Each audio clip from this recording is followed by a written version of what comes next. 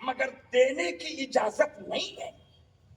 تو جب شریعت میری کہہ رہی ہے کہ بابا ایک ساتھ 3 نکو دیو پھر بھی مسلمان دے رہے، ایک عورت چلی گئی کورٹ میں، میرے آدمی نے 3 طلاق دیا، اب کیا کرنا؟ تو شریعت بول رہی کہ 3 طلاق، تو کورٹ بول رہا کہ 3 طلاق قبول ہی نہیں۔ تو بابا شریعت کو بھی تو قبول نہیں تھی، مگر تم نے تحفظ شریعت میں کوتاہی پہلے مسلمانوں نے کرے، تب ان کو شریعت میں انٹرفیئر کرنے کا چانس ملا۔ میرا سمجھانا یہ ہے کہ تم پہلے شریعت کے پابند ہو جاؤ، انشاءاللہ آل انڈیا مسلم پرسنل لا بورڈ ان کی گندی نیت کو سامنے رکھ کر قانون کے دائرے میں حکومت کو گھٹنے ٹیکنے پہ مجبور کر رہا ہے، اور انشاءاللہ کرے گا۔ آپ شریعت کے پابند ہو جاؤ، آپ اس کی پابندی کریں۔ دوستوں اور بزرگوں، بات شادی کی ہو، نکاح طلاق کی ہو، کاروبار کی ہو، لین دین کی ہو، وراثت کی ہو، لے پالک کی ہو، بچوں کے گود لینے کی ہو، الحمدللہ مسلمانوں، اللہ کی قسم، دنیا کے پاس دنیا کا بنایا ہوا قانون ایکسپٹیبل ہو سکتا ہے، مگر شریعت پر عمل کرنے کے لیے مسلمانوں تمہیں کسی قانون کی طرف للچائی نظروں سے دیکھنے کی ضرورت، بولیے آگے اور زور سے، نہیں ہے۔ تو جب ہمیں ہمارا قرآن کافی ہے تو پھر صرف روڈوں میں نہیں، جلسوں میں نہیں، مسلمانوں کو نکل کے بتانا ہوگا کہ اب ہمارے جھگڑے تھانوں میں نہیں، کورٹ کچہری میں نہیں، آپسی جھگڑے جائیں گے تو امام صاحب کے پاس جائیں گے، مسجد میں آئیں گے، مفتی صاحب کے پاس آئیں گے، دارالخضا میں آئیں گے، آل انڈیا مسلم پرسنل لا بورڈ کے ذمہ داروں کے پاس آئیں گے۔ جب یہ ہوگا تو پھر تمہارا اپنی شریعت پر عمل کرنے سے دنیا کو پیغام جائے گا کہ اگر کسی کے پاس انسان کی کامیاب زندگی گزارنے کے لیے کوئی دھارمک سنویدھان ہے تو اسی دھارمک سنویدھان کو ہماری بھاشا میں قرآن، حدیث یعنی شریعت مصطفیٰ کہتے ہیں۔ کوشش کریں گے انشاءاللہ۔ آج اس کی ضرورت ہے مسلمان، لاؤڈ اسپیکر سے اذانیں رکوائی جا رہی ہے، کچھ اچھا نہیں ہو رہا ہے۔ میں آپ سے پوچھتا ہوں ان اذانوں کا مطلب کیا ہے؟ حی علی الصلاۃ، حی علی الفلاح۔ جمعہ کے دن تو حی علی الصلاۃ اور حی علی الفلاح سمجھ میں آتا ہے، سارے لوگ کام دھندے چھوڑ کر جمعہ میں ہیں، مگر آپ کو یہ یاد نہیں کہ وہی حی علی الصلاۃ فجر میں ہے، وہی حی علی الصلاۃ دوسری نمازوں میں ہے، مگر وہاں ہمارے کاروبار بند نہیں ہے، چھوٹے نہیں ہیں۔ جمعہ کے دن تو یہ ہے کہ 1:30 بجے والی میں ابا گئے، 1:45 والی میں دوسرا بھیا، پھر 2 والی میں تیسرا، ٹائم ٹیبل کا ایڈجسٹ، اور وہاں کسی امام صاحب کا اگر 2-5 منٹ خطبہ تاخیر ہو گیا تو پھر قیامت کمیٹی کے پاس۔ میں کہنا چاہتا ہوں یہ سب سوچو، مگر اپنے گھروں میں 5 وقتہ نماز کی پابندیاں کر کے اللہ کی قسم یہ احساس دلا دو کہ جو قوم اپنے کاروبار، نجی دکان مکان میں بزنس کے باوجود، پیسوں کے باوجود اللہ کے بلاوے پر غلہ چھوڑ کے مسجد کے لیے نکلتی ہے، وہ قوم اپنی شریعت کو بچانے کے لیے اپنی جان بھی دے سکتی ہے۔ آپ کی طرف سے یہ امید ہے قرآن بھی بچائیں گے اور ہمارے ملک میں انسانیت کے ساتھ پورے سماج کو ساتھ لے کے چلنے کے لیے ہم کو ڈاکٹر بابا صاحب امبیڈکر کا دیا ہوا سنویدھان ہے۔ تو پھر 2 لفظوں میں بات ختم کر دوں اور اپنی جگہ لے لوں، وہ یہ کہ ہم ہندوستانی مسلمان اپنی دین کو بچانا بھی جانتا ہے اور ملک بھارت کا سنویدھان بھی بچانا جانتا ہے۔ تو جب قرآن کو بچانے کی باری آئے گی تو بھی یہ مسلمان روڈ پہ نکلیں گے اور آل انڈیا مسلم پرسنل لا بورڈ کا ساتھ دیں گے. اور جب سنویدھان کو بچانے کی باری آئے گی تو بھی سب سے پہلے ہم مسلمان روڈ پہ نکلیں گے اور بھارت کو بچائیں گے, بھارت کے سنویدھان کو بچائیں گے. السلام وعلیکم السلام.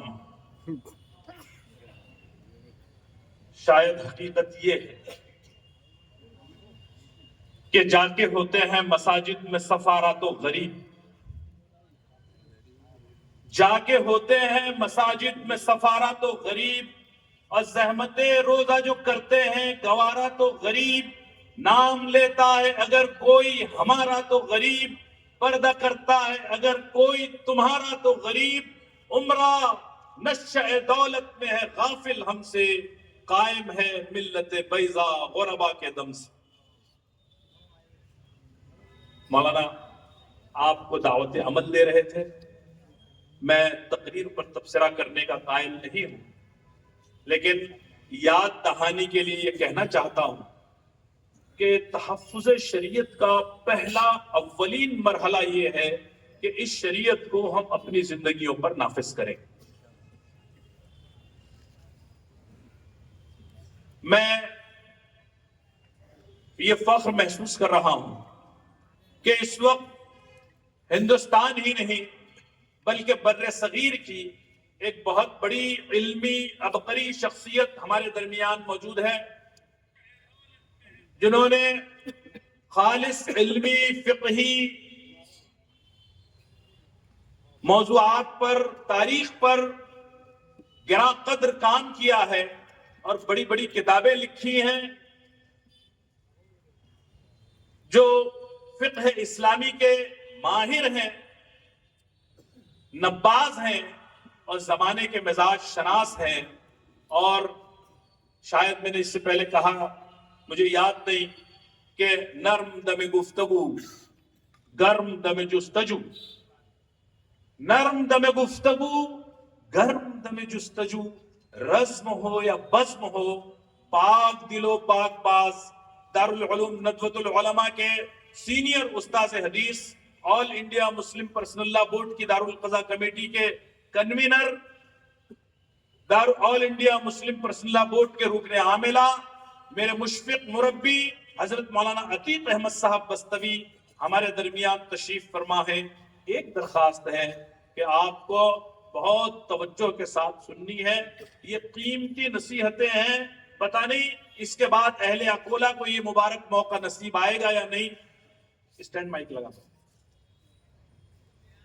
لہذا آپ کو گیٹ پر جو لوگ ہیں, دیکھیں ادھر ابھی بھی جگہ خالی ہے, 100-200 لوگ تو اس لائن میں بیٹھ سکتے ہیں. ذرا جو لوگ وہاں کھڑے ہیں, کیا ہو رہا ہے اس سے باہر ایسا محسوس ہو رہا ہے کہ پورا پیک ہو گیا ہے, حالانکہ پیک نہیں ہوا, ابھی باقی ہے. اور ہمارے یہاں تو دلوں میں بہت وسعت ہے, بہت لوگ آ سکتے ہیں. جو لوگ گیٹ پر ہیں تھوڑا سا ہٹ جائیں, وہاں پر کھڑے نہ رہیں, آگے آگے آ جائیں تاکہ ادھر اس طرف بھی جو ہے. ہاں جی ہاں, میں حضرت مولانا عتیق احمد صاحب بستوی سے نہایت ادب کے ساتھ درخواست کرتا ہوں کہ حضرت اپنے کلمات عالیہ سے ہم کو مستفید فرمائیں.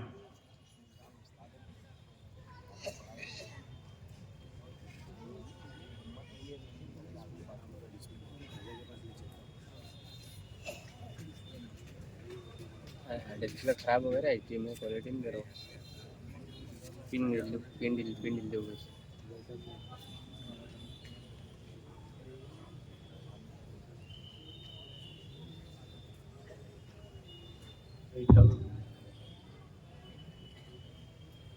الحمد للہ رب العالمین والصلاة والسلام علی خاتم النبیین محمد وعلی آلہ وصحبہ اجمعین, اما بعد.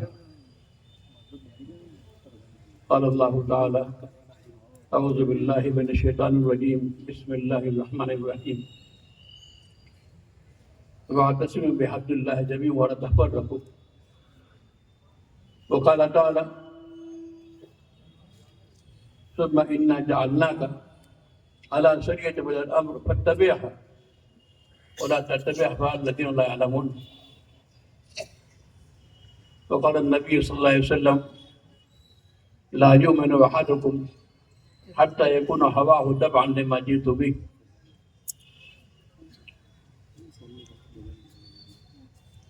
ہم سب کے مخدوم و بزرگ صدر آل انڈیا مسلم فصلہ بورڈ حضرت مولانا خالد سیف اللہ صاحب رحمانی دعوت برکاتہ اور ملت اسلامیہ ہندیہ کی دل کی آواز اور ملت کے ترجمان حضرت مولانا عبید اللہ اعظمی دعوت برکاتہ اور اسٹیج پر تشریف فرما حضرات علماء اور خدا خاص طور سے میرے انتہائی عزیز اور تعلق رکھنے والے حضرت مولانا اشفاق صاحب قاضی شریعت اکولہ، مولانا طبیعت عالم صاحب آرگنائزر دارالقضا کمیٹی اور انڈیا مسلم فصلہ بورڈ، اور اس مجمع میں تشریف فرما تمام علماء، نوجوانوں، دلمندوں، یہ بہت ہی تاریخی وقت ہے، تاریخی گھڑی ہے اس آبادی کے لیے۔ میں سمجھتا ہوں کہ ایسی دو عظیم شخصیات کا آپ کے بیچ میں ہونا، حضرت مولانا خالد سیف اللہ صاحب رحمانی کا، حضرت مولانا عبید اللہ اعظمی کا، یہ بڑا تاریخی لمحہ ہے، اور یہ حسن اتفاق اور حسن سعادت ہے کہ آپ حضرات کو اس اجلاس میں شریک ہونے کا موقع ملا۔ میرے بزرگوں اور دوستوں، ہم سب کو معلوم ہے کہ ہم ایک خاص عقیدہ، خاص مذہب کے حامل قوم ہیں۔ اللہ تعالیٰ نے امت محمدیہ کو بھیجنے کا مقصد اور واضح انداز سے بیان کر دیا ہے قرآن کریم میں کہ کنتم خیر امۃ اخرجت للناس تأمرون بالمعروف وتنہون عن المنکر وتؤمنون باللہ۔ تم سب سے بہتر قوم ہو، امت ہو، سب سے بہتر امت ہو جو سارے انسانوں کے لیے پیدا کی گئی ہو، سارے انسانوں کی بھلائی کے لیے، سارے انسانوں کے خیر خواہی کے لیے، اور سارے انسانوں کے غم کو پینے کے لیے اور اس کا حل نکالنے کے لیے۔ اور تمہارا کام کیا ہے؟ تو اچھی باتوں کا حکم دیتے ہو، بری باتوں سے روکتے ہو، اور اللہ پر ایمان رکھتے ہو۔ اللہ پر ایمان، عقیدہ توحید، عقیدہ رسالت، عقیدہ آخرت، یہ ہماری اصل پونجی ہے۔ ہمارا وجود مسلمان کی حیثیت سے اسی عقیدے سے عبارت ہے۔ اگر خدا نخواستہ کوئی مرحلہ ایسا آتا ہے کہ اس عقیدے کی دولت سے محروم ہو جائے، خدا نخواستہ، اس سے بڑی کوئی محرومی نہیں۔